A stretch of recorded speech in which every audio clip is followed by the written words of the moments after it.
interest. But that is not to say that we have ourselves also to blame.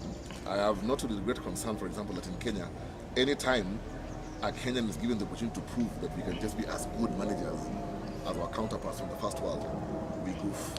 And I can give you several examples, but the most notable example I can give you is Tarehe Boys Center, which was the pinnacle of academic excellence here in Kenya. Yeah, that was led by Dr. Griffin for many years. Okay, it was an example of academic excellence to go through. The moment Dr. Griffins passed on and a Kenyan took over, it took only 3 years for it to come down the drain. So I don't know how I can explain that. It appears that every time we're given a chance to prove ourselves, we mess up. And therefore, you give our enemies a fodder, raw fodder of justifying that you're people who are backward and capable of good management. You can't even combine intellectual discussion with dinner. You are synonymous with backwardness and downtrodenness. So we have ourselves to blame as far as that is concerned. Was this judgment used to colonize Africans and to take away our wealth? The reason colonialism became necessary for the Europeans is so that they can ensure access to many raw materials, minerals, wealth of the one part of the globe that they had not grabbed properly. And colonialism was that part. So as they competed to see who grabbed what part of the continent, and once they grab, what do? They then impose their ways of thinking. And amongst the ways of thinking is that the African is by nature inherently inferior. Yeah? And all instruments of establishing colonialism went out of their way to repeat the same thing.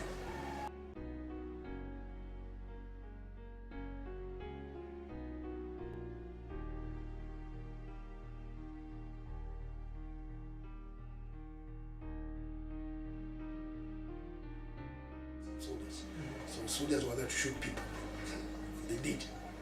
And then you have the administrators, the DOs and DCs, and those who are to rule people,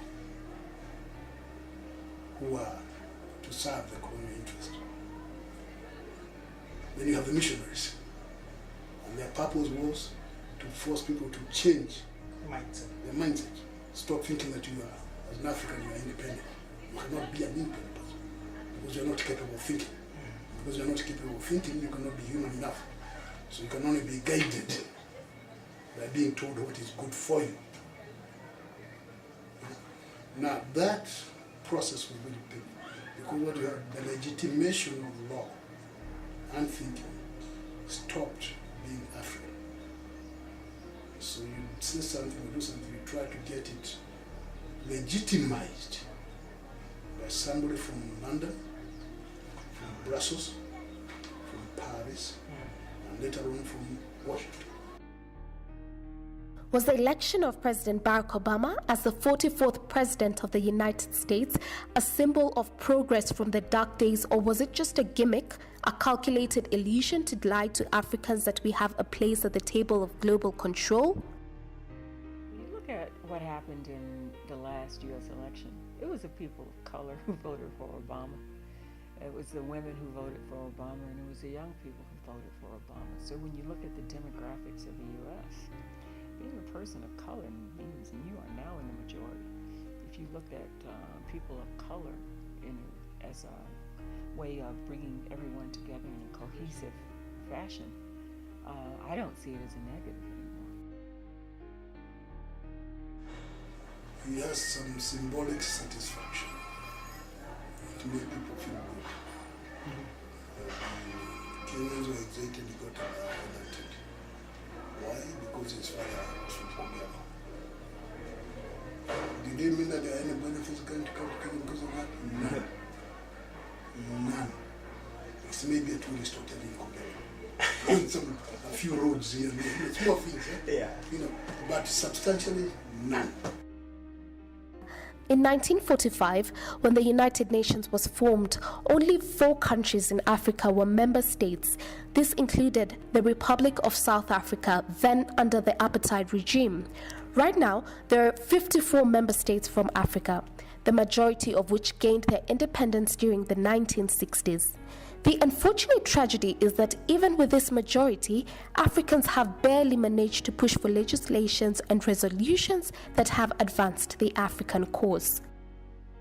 First of all, the outfit of and the main reason why the Security Council was formed, it was an outfit that was formed during the Cold War. So the reason for which it was formed was mainly, did not have so much Africa as an active participant of the Cold War. If anything, Africa seemed to be, I don't want to say alienated, but it seemed to be, it was not at the center of the Cold War, really. And the war of ideologies. That's why and Africa then did not have an ideology. Africa just existed, and it woke up and one day, voila, they had formed the Security Council to guard the interest of either party that was the antagonist at that point in time. So the outfit of the Security Council first was formed to protect those interests. Well, if you ask me, the UN is a club that has its members, okay, and they have their own ways of accepting me into that club. Okay, it's like belonging to Parkland Sports Club. If they don't want me, whatever I do, I'll never be accepted as a member.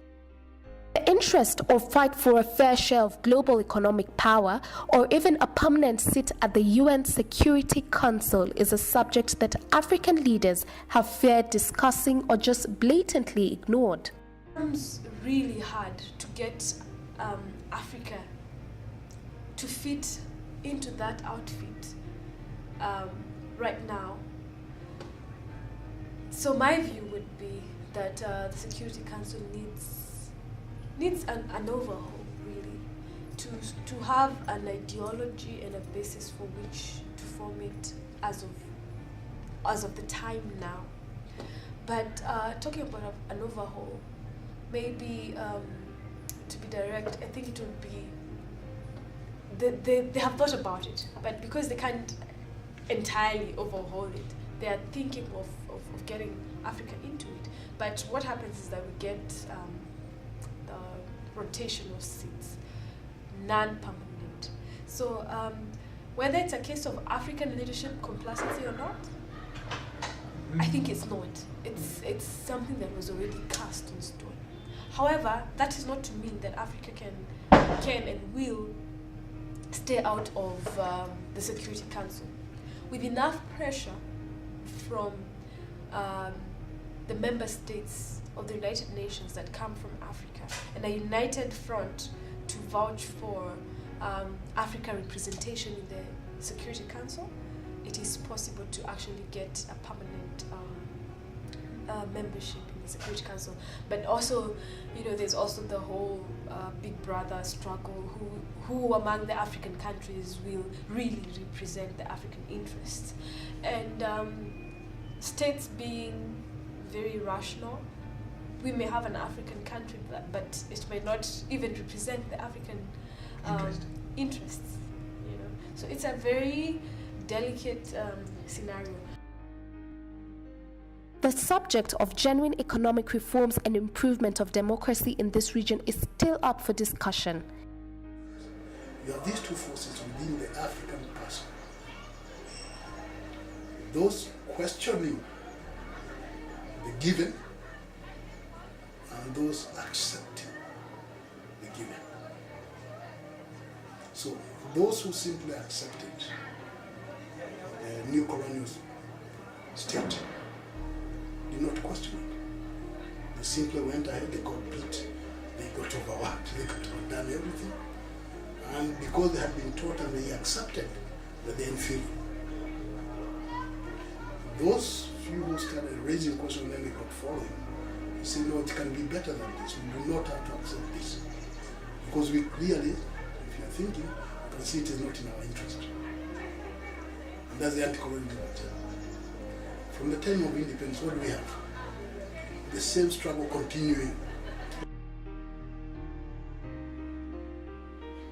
We must ask ourselves why, in a country such as ours, we hold elections and we don't get it right.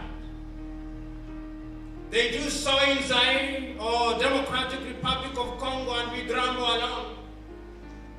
They do so in Cote d'Ivoire. And even when winners are pronounced, we say that there is no winner unless I am a winner.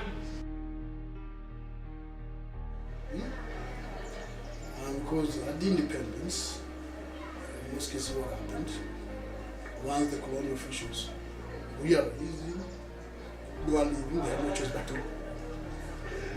And they are very smart. So I always give credit to its due. The colonialists are very smart people. Yeah? So they have to leave things that they do. But in leaving, they ensure that their power, their influence still continues. So they orchestrated their departure by putting their puppets on cronies.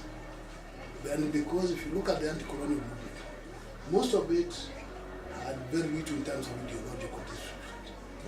Yeah? It was mainly that just fight and fight. No, it is a black man to replace a white man. And nothing more. Nothing more. The picture portrayed was selectively determined by those who were aligned with the Western powers going out here. So what I guess what I'm trying to say is that that image changed a little bit in terms of who was taking the helm when the colonial powers left.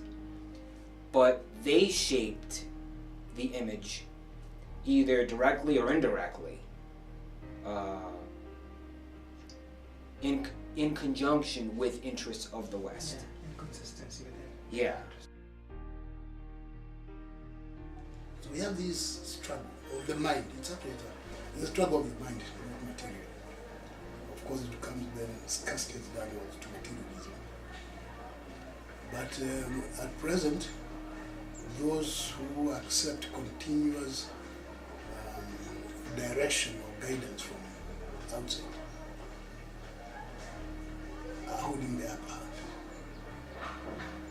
And for how long? And for how long should that be? Because it's and not just in Kenya, but in a few other places. Those who are eager to do the bidding of the outside are in control.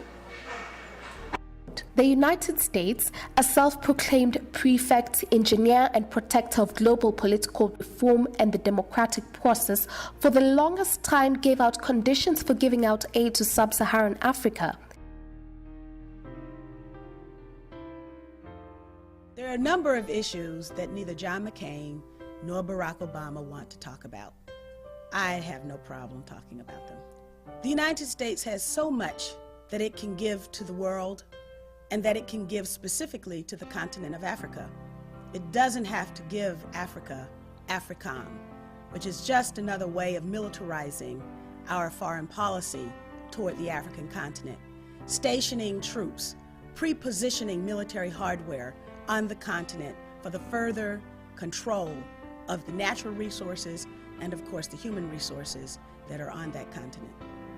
I'm Cynthia McKinney, and I approve this message.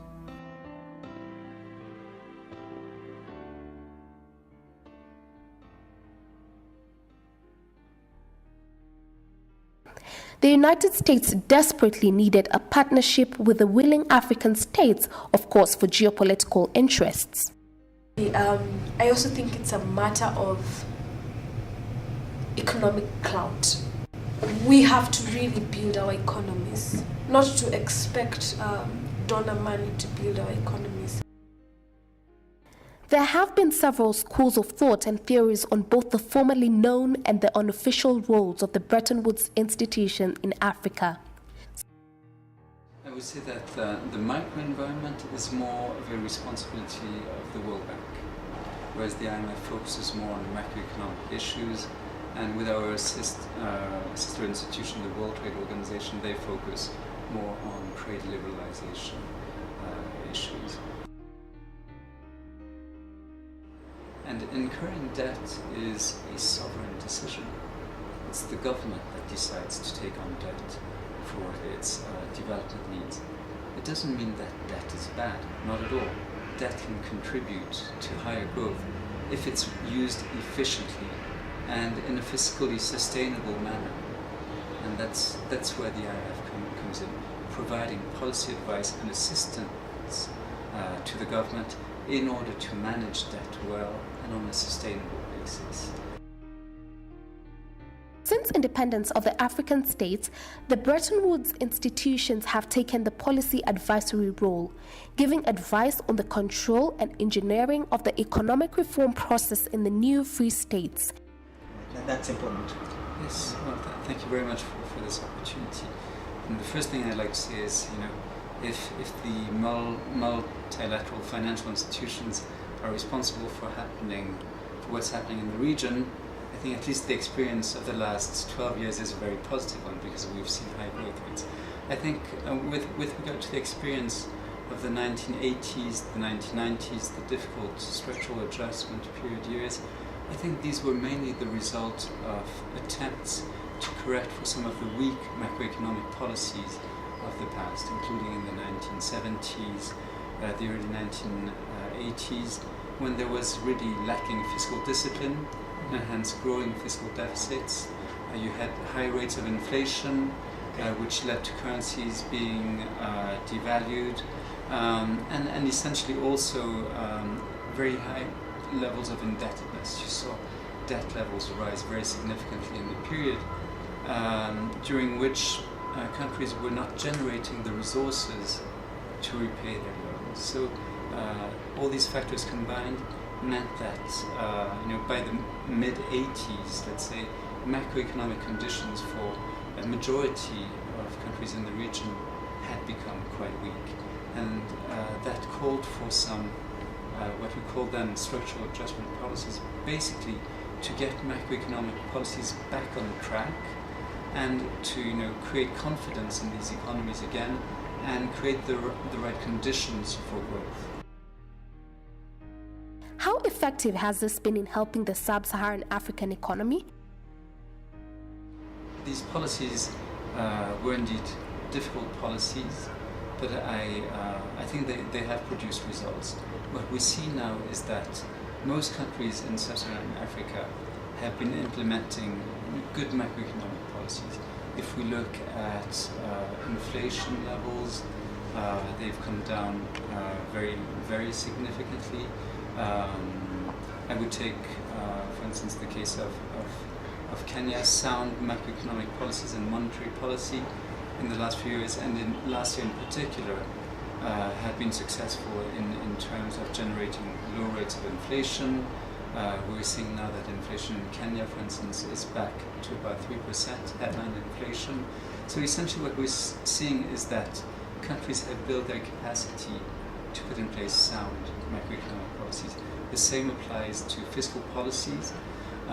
If you look at the budget balances of Sub-Saharan Africa and members of the continent as a whole, you can see that their budget balance in the last 10 years has been stronger than the budget balances of the G7 countries. So I think that's quite a telling trend. What is the role of the Bretton Woods institutions in Sub-Saharan Africa?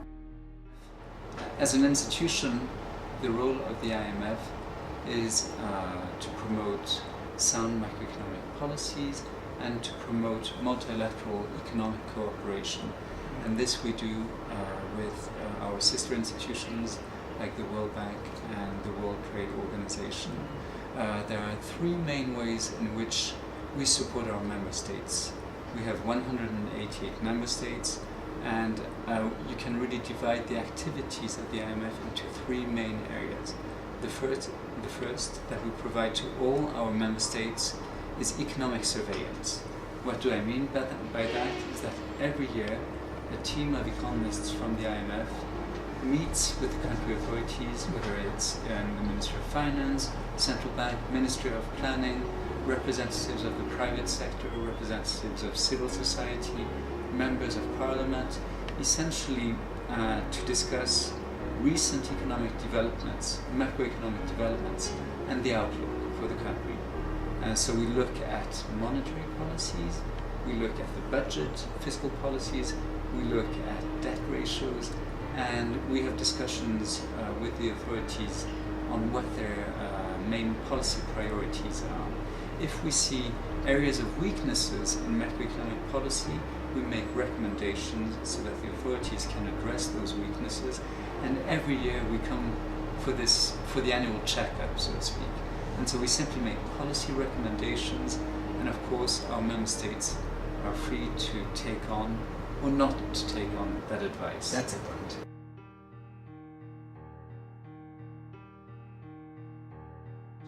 Another factor in which we can assist in the process is through the limits on the government's borrowing on commercial terms.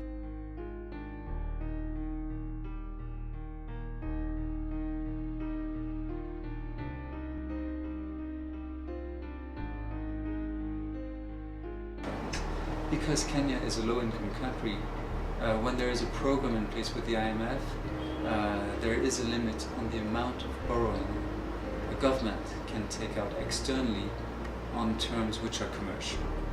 Okay, and this happens either is it just within the IMF, or you can also monitor the borrowing trends with other partners? With other partners as well. In fact, you know usually the condition on the commercial borrowing of the government applies to all the development partners, which means that generally when the government borrows externally, if it's a low-income country, we try to emphasize the fact that these loans should have a grant element of at least 35%.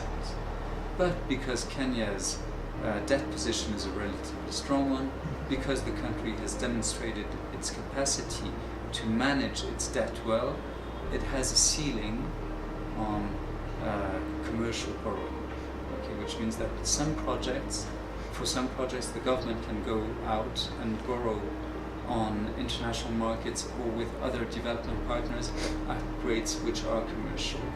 And in this context, in the case of Kenya, we've indicated that the commercial borrowing should, the priority of this lending should be for the development of Kenya's domestic renewable energy capacity.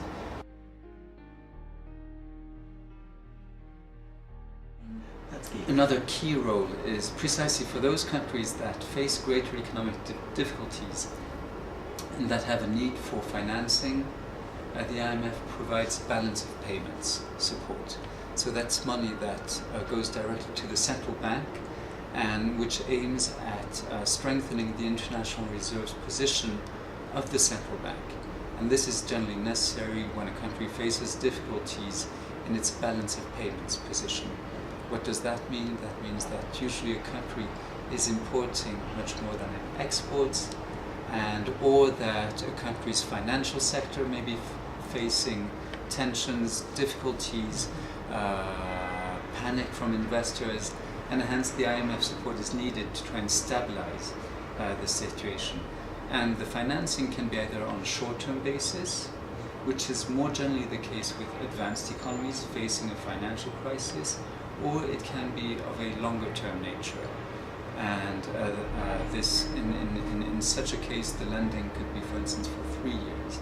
And then you would have a 3-year program of balance of payment support, which would aim not only at dealing with the immediate impact of an external shock, like for instance oil prices suddenly becoming very high and the balance of payments position being weakened, but so it will address the immediate need, but also look at really some of the medium to long-term structural reform efforts that are needed to address the current account deficit.